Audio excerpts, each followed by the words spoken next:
Sjálfbærni mjög stórt og flókið hugtak, en í stuttu máli þýðir það að nýta ekkert þannig að þeir sem koma á eftir okkur hafi sömu tækifæri til þess að nýta þessa hluti eins og við. Þetta þýðir að þörfum nútímans sé mætt án þess að dregið sig úr möguleikum komandi kynslóða til þess að mæta sínum þörfum. Það að kynslóðir sem á eftir koma geti lifað góðu lífi hér á jörðinni þó að við séum farin.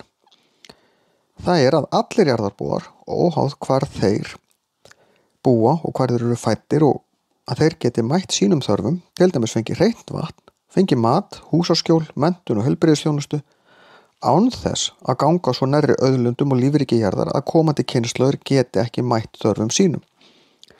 Mikilvægt að áherslan sé á að sjónarmið samfélags og náttúru standi jafnfætis þeim efnahagslegu.